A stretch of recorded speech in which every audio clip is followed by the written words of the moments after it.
So 389 members ಅಲ್ಲಿದ್ದರು total. 389 ಮೆಂಬರ್ಸಲ್ಲಿ total ಮಹಿಳೆಯರಿಗೆ ಇಂಪಾರ್ಟೆನ್ಸ್ ಎಷ್ಟಂದ್ರೆ ಅದರಲ್ಲಿ 15 ಮೆಂಬರ್ಸ್ ಮಹಿಳೆಯರಿದ್ದರು.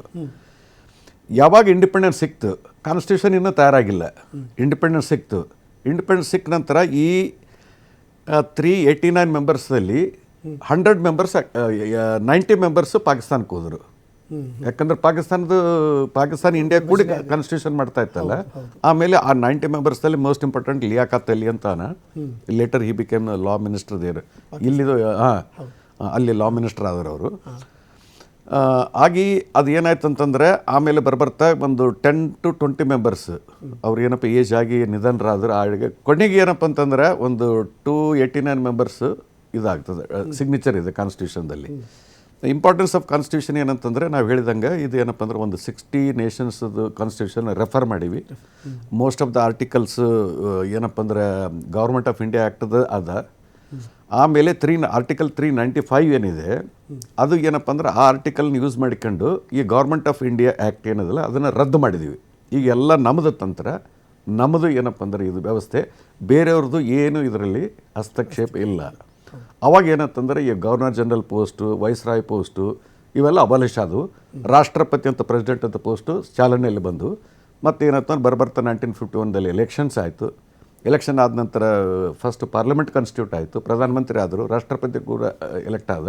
ಸೊ ನಮ್ಮ ತಂತ್ರಗಳು ಜಾರಿಗೆ ಬಂದವು. ಅಂದರೆ ನಮ್ಮದು one of the powerful and most ಏನಪ್ಪ ಅಂದರೆ ಕಾನ್ಸ್ಟಿಟ್ಯೂಷನ್ ಅಳ್ಳಾಡ್ಸೋಕ್ಕಾಗೋದಿಲ್ಲ ಆ ಟೈಪು ಕಾನ್ಸ್ಟಿಟ್ಯೂಷನ್ ನಮ್ಮದು. ಆದರೂ ಸರ್ ನಾವೀಗ ಸಹಜವಾಗಿ ನಾವು ನೋಡೋದಾದರೆ ಮದರ್ ಆಫ್ ಡೆಮೋಕ್ರಸಿ ಅಂತ ನಮ್ಮಲ್ಲಿ ಈಗ ಒಂದು ವಿಚಾರ ತುಂಬ ಚರ್ಚೆ ಆಗ್ತಾ ಇದೆ, ಡಿಸ್ಕಸ್ ಆಗ್ತಾ ಇದೆ. ನಾವು ಕೂಡ ತುಂಬ ಹೆಮ್ಮೆಯಿಂದ ಹೇಳ್ಕೊಳ್ತೀವಿ. ಯಾಕಂದರೆ ತುಂಬ ವೈಡ್ ಆಗಿರುವಂತಹ ಒಂದು ಸಂವಿಧಾನವನ್ನು ಹೊಂದಿದ್ದೀವಿ ನಾವು. ಯಾವ ದೇಶಗಳು ಕೂಡ ನಮ್ಮ ಸಂವಿಧಾನವನ್ನು ಹೋಲಿಕೆ ಮಾಡೋದಕ್ಕಾಗೋದಿಲ್ಲ ಅಂಥ ಒಂದು ಸಂವಿಧಾನ. ಆದರೂ ಕೂಡ ಈಗಿನ ಒಂದು ದಿನಮಾನದಲ್ಲಿ ನೋಡಿದಾಗ ಎಲ್ಲೋ ಒಂದೆಡೆ ವರ್ಲ್ಡ್ ಡೆಮೋಕ್ರಸಿ ಇಂಡೆಕ್ಸ್ ಏನಿದೆ ಜಾಗತಿಕ ಮಟ್ಟದಲ್ಲಿ ಅದರಲ್ಲಿ ನಾವು ಕುಸಿತವನ್ನು ಕಾಣ್ತಾ ಇದ್ದೀವಿ.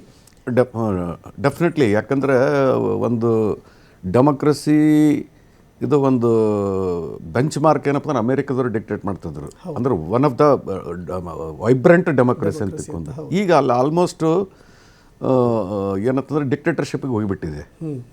ಏನಂತಂದರೆ ಪ್ರೆಸಿಡೆಂಟ್ ಟ್ರಂಪ್ ಆದ ಕೂಡಲೇ ರೀಸೆಂಟ್ ಇನ್ಸಿಡೆಂಟ್ಸ್, ನೀನು ವೆನೆಜುವೆಲಾ ಪ್ರೆಸಿಡೆಂಟ್ನ ಅಬ್ಡಕ್ಟ್ ಮಾಡೋದೊಂದು, ಇವೆಲ್ಲ wrong examples of democracy.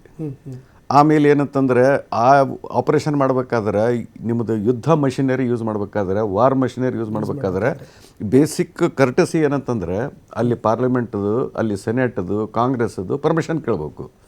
No, it is not war like ಇದಂತಂದು ಅಂದು ಜಸ್ಟಿಫೈ ಮಾಡಿದ್ರು. ಬಟ್ ಆ್ಯಕ್ಚುಲಿ ಅಲ್ಲಿ 250 ಏರ್ಕ್ರಾಫ್ಟ್ಸ್ ಯೂಸ್ ಆಗಿದೆ, 80 ಪೀಪಲ್ ಆರ್ ಕಿಲ್ಡ್. ಸೊ ಇಷ್ಟು ಮ್ಯಾಗ್ನಿಟ್ಯೂಡ್ದಾಗ ಅಲ್ಲಿ ಹೋಗಿ no it is not a war, it is just a small operation ಅಂತಕೊಂಡು ಹೇಳಿ ಕ್ರಮೇಣ ಈಗ ನೀವು ಚೈನಾ ನೋಡ್ರಿ, ರಷ್ಯಾ ನೋಡ್ರಿ, ಅಮೇರಿಕಾ ನೋಡ್ರಿ, ನಾರ್ತ್ ಕೊರಿಯಾ ಅಂತ ಇದೆ. ಇದು ಏನಂತಂದ್ರೆ ಒಂಥರ dictator rule, slowly democratic values ಅದನ್ನು ಏನಪ್ಪ ಅಂದ್ರೆ ಅವರು ಯಾಕಂದ್ರೆ ಇದಾಗಿ ನಾಶ ಆಗ್ತಾವೆ, ನೋ ಡೌಟ್. ಬಟ್ ಅದನ್ನು ಪ್ರೊಟೆಕ್ಟ್ ಮಾಡೋದು ಅಧಿಕಾರ ಪ್ರಜೆಗಳಲ್ಲಿದೆ. ಎಲ್ಲದಕ್ಕಿಂತ ಮೋಸ್ಟ್ ಪವರ್ಫುಲ್ ಯಾರು? ಪ್ರಜೆಗಳು ಏನಪ್ಪ ಅಂದ್ರೆ ಎಚ್ಚರ ಆಗಬೇಕು. ನಿಮ್ಮ ಕಾನ್ಸ್ಟಿಟ್ಯೂಷನ್ ಲೀಡರ್ಸ್ಗಿಂತ ಜಾಸ್ತಿ ಪ್ರಜೆಗಳು ಪ್ರೊಟೆಕ್ಟ್ ಮಾಡಬೇಕು. ಒಂದು ಸಲ ಕಾನ್ಸ್ಟಿಟ್ಯೂಷನ್ ರೈಟ್ಸ್ ಕಳ್ಕೊಂಡ್ರಿ, ದೆನ್ ಆಫ್ಟರ್ ದಟ್ ಪತಾನೆ ಏನಂತಂದ್ರೆ ಎಷ್ಟು ದಿವಸಗಳು ಆಗ್ತದೆ. ಇವತ್ತಿನ ಒಂದು ದಿನಮಾನದಲ್ಲಿ ನಾವು ನೋಡೋದೇನಂದ್ರೆ ಸರ್, ಆ್ಯಕ್ಚುಲಿ ಡೆಮೋಕ್ರಸಿಯಲ್ಲಿ ಹೆಂಗಾಗ್ಬಿಟ್ಟಿದೆ ಅಂತಂದರೆ ಪ್ರಜೆಗಳು ಇವತ್ತು ರಾಜಕಾರಣಿಗಳ ಮುಖವಾಡ ಧರಿಸ್ಕೊಂಡ್ಬಿಟ್ಟಿದ್ದಾರೆ. ಪ್ರಜೆಗಳು ಒಂದು ಪಾರ್ಟಿಯ ಸಿಂಬಲ್ ಆಗಿಬಿಟ್ಟಿದ್ದಾರೆ.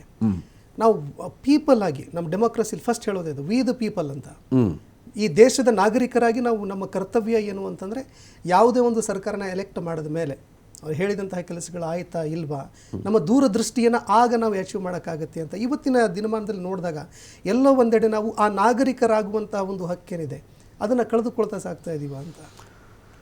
ಇಲ್ಲ, ಆ ಟೈಪ್ ಏನಿಲ್ಲ. ಈಗೇನಪ್ಪ ಅಂದ್ರೆ ನಮ್ಮ ಸೌತ್ ಏಷ್ಯನ್ ರೀಜನ್ದಲ್ಲಿ ನೋಡಿದರೆ ಗೌರ್ಮೆಂಟು ಸರಿಯಾಗಿ ಫಂಕ್ಷನ್ ಮಾಡಿತು, ಕಾನ್ಸ್ಟಿಟ್ಯೂಷನ್ದು ಮರ್ಯಾದೆ ಕೊಟ್ಟು ಕೆಲಸ ಮಾಡಿದ್ರು, ಪಬ್ಲಿಕ್ಕು ಔಟ್ರೇಜ್ ಆಗೋದಿಲ್ಲ.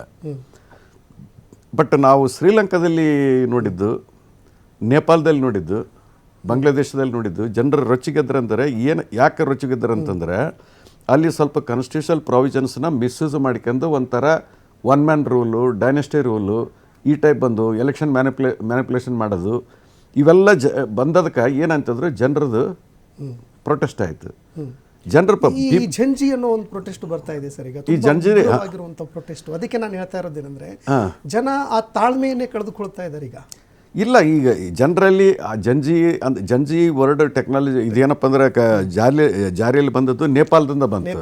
ನೇಪಾಳ ಯಾವಾಗ ಪ್ರೊಟೆಸ್ಟ್ ಆಯ್ತು ಅವಾಗ ಜಂಜಿ ಅಂತ ಶಬ್ದ ಕೇಳಕ್ಕೆ ಶುರು ಮಾಡಿದ್ವಿ. ಬಟ್ ಏನಂತಂದ್ರೆ